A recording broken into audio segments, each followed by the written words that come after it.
this video will show you how to find the zeros on your calculator. Zeros, y-intercepts, roots are all the same thing. These are places that touch the x-axis. Pause your movie.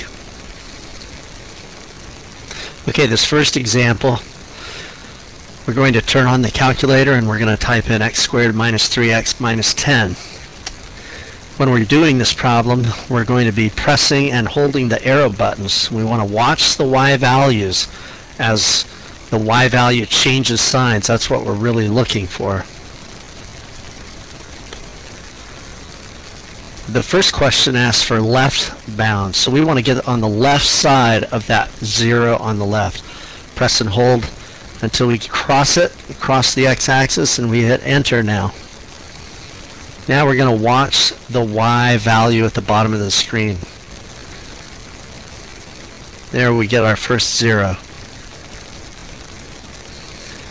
Now we're already on the left side of the next 0, so we'll hit enter.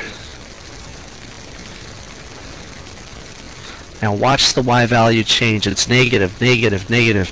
Watch till it turns positive. Okay, there, now it's turned positive. We get our next 0.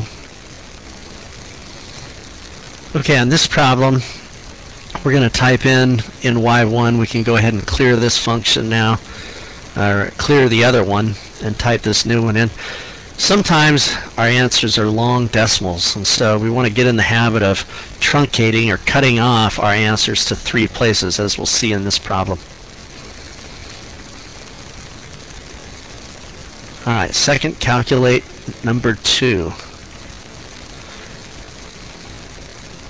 It appears we have 1 0. We begin, we're already on the left side of the 0, so we're going to hit enter. And now press and hold till we cross the x-axis.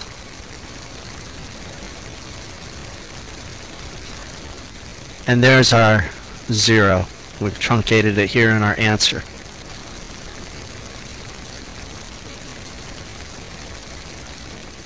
Okay, this next example we have a fraction.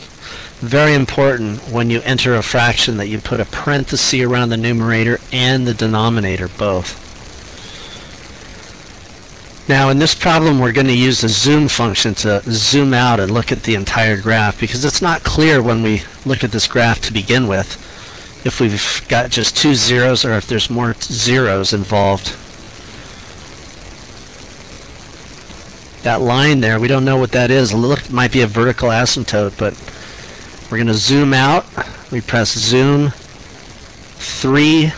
Now before you hit enter, you could change the center by moving the arrows around. Okay, it looks like those are the only 2 zeros, so we're going to zoom back in, and I like to use zoom 6 instead of zoom in. Zoom 6 gives you a standard viewing window of 10 by 10 in both the x and the y. Alright, we second calculate number 2. Arrow to the left until we get on the left side of the 0. Enter. Arrow to the right. Enter. Okay, we're also going to store this in our calculator. We do second quit, and then we press the x value and enter, and there's our value right there. And now we do second, or excuse me, store or stow, alpha, A, enter. And we've got our value stored in letter A. Okay, we're pressing and holding to get to the right side of the 0.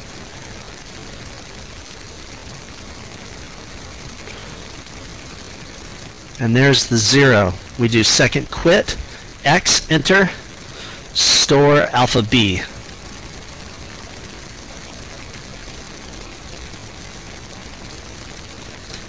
And now we're doing alpha A and alpha B to pull up the answers again. There's the answers.